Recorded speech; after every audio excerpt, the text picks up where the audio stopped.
Today we're going to talk about the Fresno Assessment of Student Teachers, called FAST.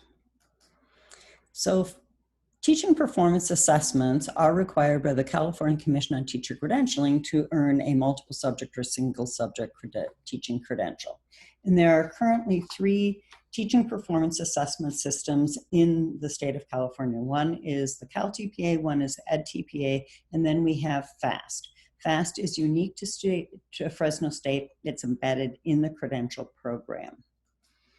FAST has 2 performance assessments. The site visitation project, which is done in initial student teaching. It is a formal observation of teaching.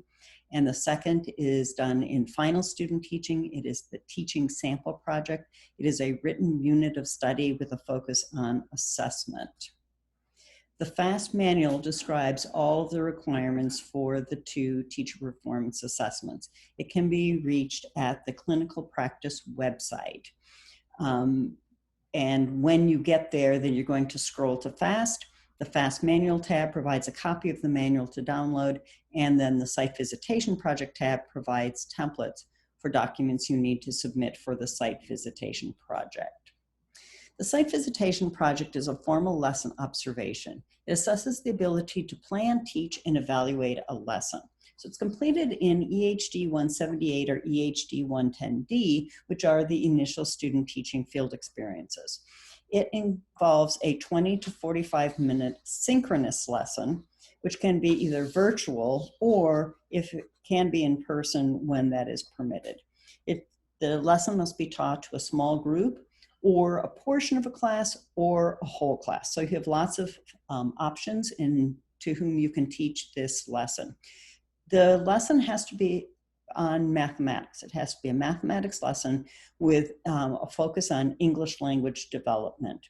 It is observed by your university coach. Your coach has to have 6 formal observations during the semester, and the site visitation project is one of those formal observations, and it is videotaped for your reflection. There are 3 different parts to the site visitation project. There's part 1, which is the planning. There's part 2, which is implementation, and part 3, which is reflection.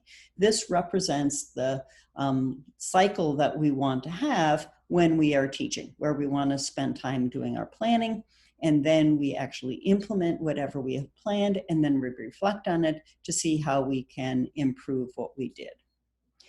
In the site visitation project, the scoring of it is based on the teaching performance expectations. The teaching performance expectations for this particular project were grouped based on 3 major categories that are important. One is subject-specific pedagogy, which means that you're teaching a particular topic.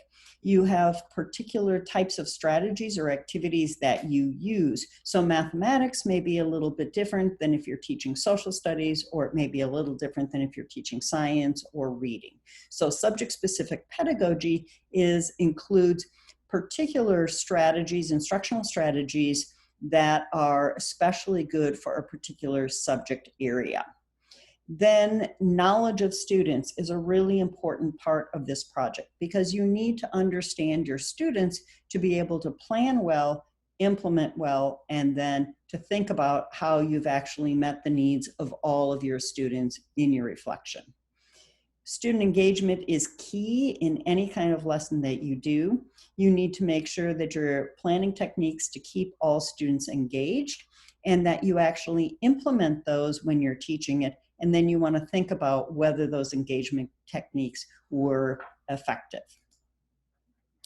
So the site visitation project, again, with these areas of focus, the subject-specific pedagogy, there are several documents that are useful in understanding what's important in terms of subject-specific pedagogy for mathematics. So we obviously use the Common Core State Standards in mathematics, and we're also going to use the English language development standards and the literacy standards to be able to embed that important language development.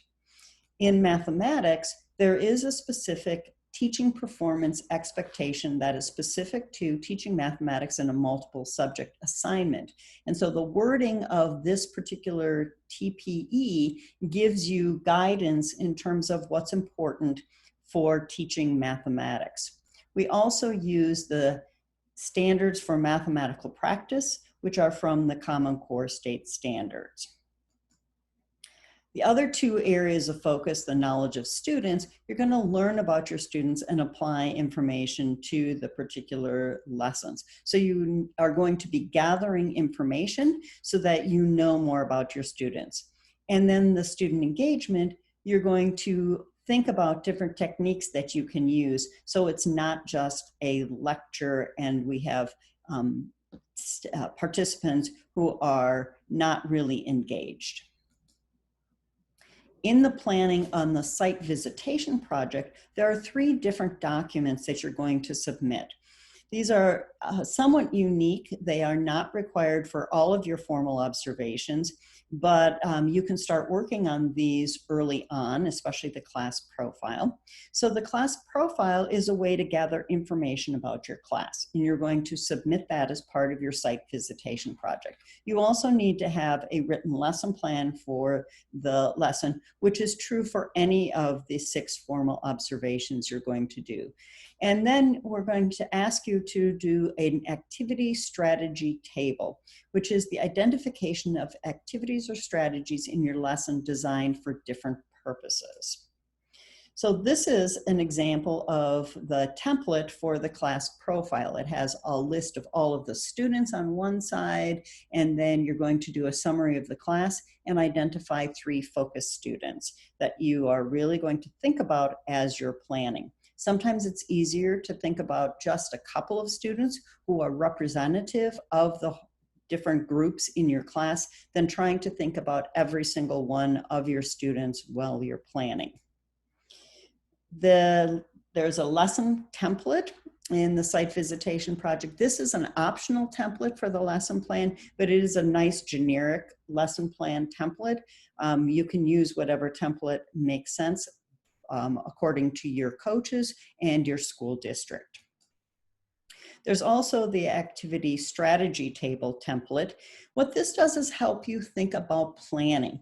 It allows you and your coach to recognize what were some of the activities and strategies you intentionally put into your lesson plan that are going to be beneficial for different purposes in the lesson. So which activities are particularly beneficial for subject-specific pedagogy, which ones are particularly beneficial for academic language, which ones are you really using because you're applying your knowledge of your students, and so you're utilizing their interests or their levels of development or prior knowledge, and which ones of those activities are specifically designed for student engagement. In the implementation section, you're going to teach that lesson, a 20 to 45-minute lesson. Your university coach is going to observe and take notes, just like in any of the other formal observations. However, in this one, feedback will be given to the candidate only after the candidate's reflection has been submitted. This is a project that is done independently, and so this is to prove to your coach that you actually can do this on your own. And that includes the planning, that includes the teaching of it, and that includes the reflection. So you want to make sure that you're reflecting on it before you get any feedback from your coach. Now, in terms of planning, you're obviously going to be working to some degree with your mentor teacher in the planning, because it's your mentor teacher's class. However, you need to be the one who writes the lesson plan independently.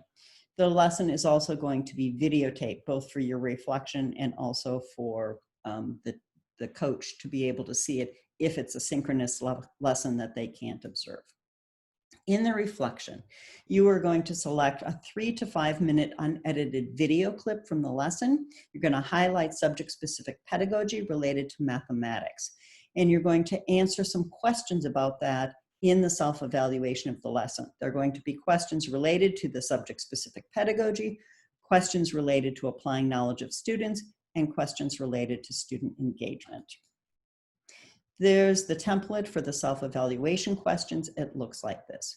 Again, all of these documents, all of these templates are part of the FAST manual that you can download from the clinical practice website. You are going to be scored for each of the 3 sections on a 4-point rubric, and to pass the site visitation project, each section must be scored at least a 2. The rubrics are also in the FAST manual.